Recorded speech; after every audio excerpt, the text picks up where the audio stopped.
नमस्कार साथियों, आप सभी का बहुत बहुत स्वागत है सुफियान क्लासेज बाय तैयब अली के यूट्यूब चैनल पर। तो दोस्तों, आज के इस वीडियो एपिसोड में हम लोग पढ़ने वाले हैं पद और पद के भेद में, यानी पद क्या होता है और पद के कितने भेद होते हैं, इसको हम लोग जानने और समझने का प्रयास करेंगे।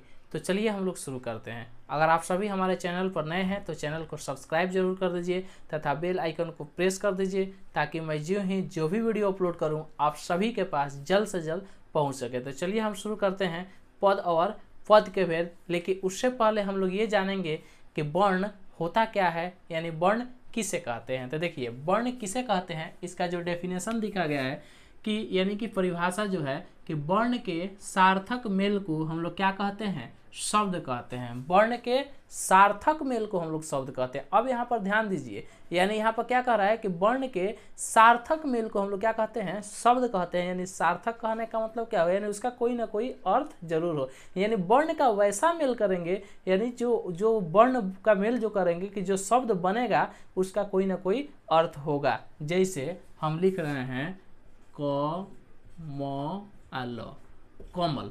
कमल कहने से आपके मन में एक फूल आ जा रहा है, यानी उसका कोई ना कोई अर्थ निकल रहा है, यानी चित्र आपके मन में बन जा रहा है ना, तो ये इसका अर्थ निकल रहा है, तो ये क्या है, आपका शब्द है। अच्छा, वहीं हम कहें म ल आ क, मलक, कुछ आ रहा है आपके मन में, कोई सा शब्द बन रहा है, कोई चित्र बन रहा है आपके माइंड में, नहीं बन रहा है ना, यानी इसका कोई अर्थ नहीं है, यानी निरर्थक है शब्द। ठीक है। अच्छा, जैसे हम बता रहे हैं क ल म, कलम। कलम कहने से आपका मन में क्या आ जा रहा है कि हाँ, एक पेन की बात हो रही है, यानी कलम के, यानी लिख रही, जो ये एक ऐसा यंत्र है जिससे हम लोग लिखने का काम करते हैं। ठीक है। लेकिन हम वही कह रहे हैं म क ल, इससे क्या है जी, मौकल क्या है, कुछ नहीं है, इसका कोई निरर्थक शब्द है, नहीं, निरर्थक शब्द है। क्या है, निरर्थक शब्द, यानी किसका, इसका के अर्थ नहीं निकलेगा। ठीक है। तो देखिए, कह रहे हैं कि वर्णों के सार्थक मेल को हम लोग क्या कहते हैं, शब्द कहते हैं। आशा करता हूं आप सभी लोगों को ये बात जरूर समझ में आया होगा। तो चलिए अब हम लोग जानने का कोशिश करते हैं कि पद और पद के भेद, यानी जो हमारा शब्द है कि पद और पद के भेद को हम लोग जानने का प्रयास करेंगे। ये हमारा टॉपिक है। ठीक है। लेकिन उससे पहले हम लोग और कुछ बातें हैं, जो बेसिक मूलभूत बातें हैं, उसको हम लोग जानने और समझने का कोशिश करेंगे। तो ध्यान दीजिए, यहाँ पर दिया गया है कि शब्द और पद, शब्द और पद, इसको हम लोग जानने का कोशिश करेंगे। तो देखिए मेरे दोस्त, शब्द और पद में कोई खास अंतर नहीं होता है, ये दोनों एक ही चीज है। क्या है, एक ही चीज है। शब्द और पद दोनों एक ही चीज है, बस इसमें एक थोड़ा सा अंतर होता है, और वह अंतर क्या होता है उसी को तो हमको जानना है। ठीक है। तो ध्यान दीजिए, ये क्या है कि शब्द को देखिए, जैसे यहाँ पर लिखा जा रहा है, आप सभी ध्यान देंगे कि मोहन, ठीक है, किताब पढ़ता, और यहाँ पर को है। ठीक है। यहाँ पर ध्यान दीजिए, यहाँ पर मोहन लिखा गया, अकेले है। ठीक है। तो क्या है, ये शब्द है। किताब अकेले है, तो क्या है, ये शब्द है। पढ़ना अकेले है, क्या है, ये शब्द है। लेकिन इसी को मिलाकर एक वाक्य लिख दिया जा रहा है कि मोहन किताब पढ़ता है, मोहन किताब पढ़ता है। तो देखिए हम क्या कर रहे हैं, ध्यान से सुनिएगा कि जब कोई शब्द अकेले रहता है तो शब्द रहता है। क्या होता है कि जब कोई शब्द अकेले रहता है तो क्या हो जाता है, वो शब्द रहता है। लेकिन वही शब्द क्या, वही शब्द जब वाक्य का रूप ले लेता है, किसका रूप ले लेता है, वाक्य का रूप ले लेता है, तो क्या होता है, शब्द न कहला करके वो क्या कहलाता है, पद कहलाता है। शब्द न कहला करके क्या कहलाता है, वह पद कहलाता है। जैसे यहाँ पर लिखा गया ना जी, मोहन अकेले है, तो क्या है, ये शब्द है। किताब अकेले, ये शब्द है। पढ़ना शब्द है। लेकिन इसी को मिला करके लिख दिया गया कि मोहन किताब पढ़ता है, तो ये क्या हो गया, आपका शब्द हो गया। ये बात ध्यान रखेंगे। तो आशा करता हूँ कि आप सभी लोगों को शब्द और पद में अंतर समझ में आया होगा कि शब्द और पद है क्या है, दोनों एक ही चीज, लेकिन अंतर सिर्फ इतना है कि वो अकेले रह रहा है तो शब्द रह रहा है, और जब उस वो वाक्य का रूप ले रहा है तो क्या हो जा रहा है, पद हो जा रहा है। ठीक है। चलिए आगे बढ़ते हैं। ध्यान देंगे यहाँ पर अब हम लोग यहाँ पर ध्यान दीजिए, कह रहा है कि पद के भेद अब हम लोग जानने का प्रयास करेंगे। आप सभी लोगों को तो पता चल गया ना जी कि पद होता क्या है, कि शब्द को ही हम लोग क्या कहते हैं, पद कहते हैं। डिफरेंट क्या होता है, यानी अंतर इसमें क्या होता है कि शब्द अकेले लिखाता है, यानी जब अकेले रहता है यानी स्वतंत्र रहता है तो शब्द रहता है, लेकिन वही शब्द जब वाक्य का रूप ले लेता है तो क्या हो जाता है, पद हो जाता है।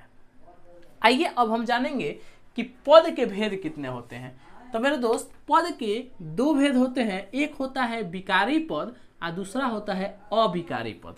क्या होता है, एक होता है आपका विकारी पद होता है और एक क्या होता है, अविकारी पद होता है। अगर आप सभी से पूछा जाए कि पद के कितने भेद होते हैं तो आप सभी बताएंगे कि पद के दो भेद होते हैं। कितने भेद होते हैं, पद के दो भेद होते हैं। पहला जो होता है वो क्या होता है, आपका विकारी पद होता है, और दूसरा जो होता है आपका क्या होता है, अविकारी पद होता है।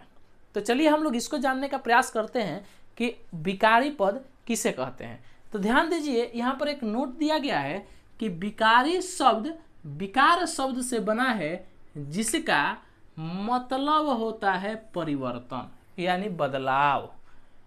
ठीक है, यानी विकारी शब्द किस शब्द से बना है, विकार शब्द से बना है, जिसका मतलब क्या होता है, परिवर्तन। अब भाई परिवर्तन की जब बात कर रहा है तो भाई इससे परिभाषा से, यानी इसके जो नोट दिया है इसी से विकारी शब्द का आपका परिभाषा बन जा रहा है। अब वो कैसे परिभाषा बन रहा है उसको हम लोग जानने और समझने का कोशिश करेंगे। तो ध्यान देंगे कि इसका परिभाषा किस प्रकार से बन रहा है। तो देखिए, विकारी शब्द का परिभाषा यदि हम बताएंगे तो हो सकता है कि जिन शब्दों में किसी भी प्रकार का कोई भी परिवर्तन होता है तो उसे हम लोग क्या कहते हैं, विकारी शब्द कहते हैं। यानी जिन शब्दों में किसी भी प्रकार का कोई भी परिवर्तन होता है तो उसे हम लोग क्या कहते हैं, विकारी शब्द कहते हैं। और जिन शब्दों में किसी भी प्रकार का परिवर्तन नहीं होता है उसे हम लोग क्या कहते हैं, अविकारी शब्द कहते हैं। अब भाई जब भाई परिवर्तन की बात हो रही है तो आखिर इसमें परिवर्तन कैसा होगा, परिवर्तन कैसा, जानने वाली बात है कि जब परिवर्तन की बात कर रहा है कि जिन शब्दों में किसी भी प्रकार का कोई भी परिवर्तन होता है तो उसे हम लोग क्या कहते हैं, विकारी शब्द या विकारी पद कहते हैं। और जिन शब्दों में किसी भी प्रकार का कोई भी परिवर्तन नहीं होता है उसे हम लोग क्या कहते हैं, अविकारी शब्द या अविकारी पद कहते हैं। तो ये जो परिवर्तन की बात जो कह रहा है तो आखिर परिवर्तन कैसा होगा, इसको हम लोग जानने और समझने का कोशिश करते हैं। तो चलिए, परिवर्तन कैसा होगा, किस प्रकार का परिवर्तन आएगा, वही तो हमको जानना है और समझना है। तो बिल्कुल वीडियो को स्किप नहीं करेंगे और ध्यान से देखेंगे ताकि आप सभी को समझ में आए शुरू से लेकर अंत तक किस प्रकार से पद और पद का भेद को हम लोग डिफाइन करेंगे। ठीक है, तो आप सभी लोग बिल्कुल धैर्य के साथ वीडियो को देखेंगे ताकि आप सभी लोगों को बेहतरीन तरीके से समझ में आए। वीडियो को स्किप बिल्कुल नहीं करना है क्योंकि अधूरा ज्ञान जहर के समान होता है। तो चलिए, हमको क्या पता करना है कि भाई परिवर्तन कैसा हो रहा है। तो देखिए, विकारी पद का जो डेफिनेशन है यानी परिभाषा है कि जो शब्द लिंग, वचन, कारक और काल के प्रभाव से परिवर्तित हो जाते हैं उन्हें हम लोग क्या कहते हैं, विकारी शब्द कहते हैं। अब किसके अनुसार जी, ध्यान से देखेंगे, कह रहा है कि जो शब्द लिंग, वचन, कारक और काल के प्रभाव से परिवर्तित हो जाते हैं उन्हें हम लोग क्या कहते हैं, विकारी शब्द कहते हैं। अब भाई देखेंगे किसके अनुसार परिवर्तित होते हैं कि जो शब्द लिंग, वचन, कारक और काल के प्रभाव से परिवर्तित हो जाते हैं उन्हें हम लोग क्या कहते हैं, विकारी पद कहते हैं। अब देखेंगे भाई कि परिवर्तन कैसे करेंगे। तो देखिए, लिंग के अनुसार हम लोग किस प्रकार से परिवर्तन करते हैं, जैसे कि लड़का होता है ना, तो लड़का को लिंग के अनुसार परिवर्तन करेंगे तो लड़का का लड़की हो जाएगा, होगा कि नहीं होगा। अच्छा, वचन के अनुसार यदि परिवर्तन करेंगे तो वचन यानी लड़का, तो लड़का का क्या हो जाएगा, लड़के, होगा कि नहीं होगा। तो यहाँ पर क्या हो जाएगा, लड़के। अच्छा, लड़की कहने से यानी एक लड़की का बोध हो रहा है, अगर वही हम कहें कि लड़कियाँ तो यानी बहुत सारी लड़कियों का बोध हो रहा है। तो ये क्या है, वचन के अनुसार चेंज हो रहा है कि नहीं हो रहा है। तो ये जो चेंज हुआ है, लड़का से लड़की हुआ है, वो लिंग के अनुसार हुआ है। अच्छा है, लड़का से लड़के हुआ है, ये वचन के अनुसार हुआ है। और लड़की से लड़कियां, ये वचन के अनुसार हो जाएगा। और ये जो है आपका मैं से बना है मुझको, यहाँ पर कारक चिन्ह को लगा है और मुझसे यहाँ पर कारक चिन्ह से लगा है। तो यहाँ पर क्या हो जाएगा, मैं से बनेगा मुझको, मुझसे, यानी किसके अनुसार चेंज हुआ है, ये कारक के अनुसार चेंज हुआ है। किसके अनुसार चेंज हुआ है? कारक के अनुसार चेंज हुआ है। ठीक है, अब देखिए, अब बात आता है कि विकारी शब्द के भेद कितने होते हैं। ठीक है, विकारी शब्द के कितने भेद होते हैं? तो मेरे दोस्त, विकारी शब्द के 4 भेद होते हैं। कितने भेद होते हैं? विकारी शब्द के 4 भेद होते हैं। और जो पहला जो होता है वह होता है संज्ञा, दूसरा होता है आपका सर्वनाम, और तीसरा होता है आपका विशेषण, और चौथा होता है आपका क्रिया विशेषण। ठीक है, क्या होता है? क्रिया विशेषण। ध्यान देंगे यहाँ पर, पहला है जो आपका वो है संज्ञा, दूसरा है आपका सर्वनाम, तीसरा है विशेषण, और चौथा है आपका क्रिया विशेषण। अच्छा, अब ध्यान देंगे कि अविकारी पद के तरफ, कि अविकारी पद किसे कहते हैं। बस ठीक इसके विपरीत है। अगर ये आपको पता चल गया कि विकारी पद किसे कहते हैं, यानी वैसे शब्द जिसमें लिंग, वचन, कारक, काल के अनुसार परिवर्तन होता है, उसे हम लोग क्या कहते हैं? विकारी शब्द कहते हैं या विकारी पद कहते हैं। तो ठीक इसके विपरीत कह देंगे कि वैसे शब्द जिसमें लिंग, वचन, कारक, काल के अनुसार किसी भी प्रकार का कोई भी परिवर्तन नहीं होता है, उसे हम लोग क्या कहते हैं? अविकारी पद कहते हैं। ध्यान दीजिए, देखेंगे यहाँ पर आप सभी लोग अगर इसका स्क्रीनशॉट लेना चाहें तो आप सभी लोग ले लेंगे, ताकि आपको नोटबुक बनाते समय यानी काफ़ी जो आसानी से आप इसको बना सकेंगे और देख कर लिख सकेंगे।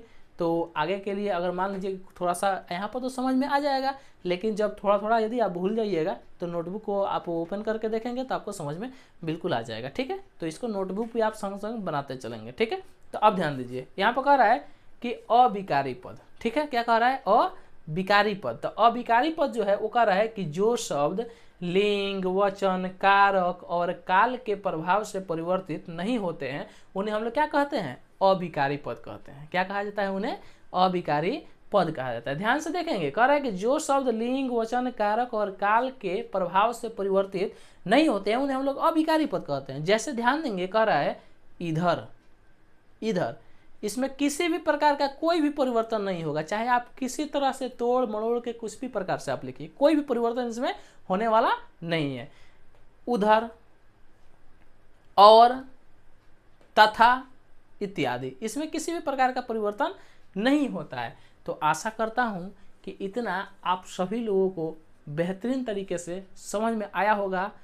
तो अगर आप सभी लोगों को यह वीडियो पसंद आया हो तो वीडियो को लाइक जरूर करेंगे तथा इसको शेयर जरूर करेंगे, ताकि जितने भी और भी नए जो ज्ञान के इच्छुक हैं, ज्ञान प्राप्त करने के इच्छुक विद्यार्थी हैं, उसको काफ़ी सही तरीके से इस वीडियो का लाभ उठा सकें। तो चलिए मिलते हैं एक नए वीडियो के साथ अगले एपिसोड में। तब तक के लिए thank you, thanks for watching my video.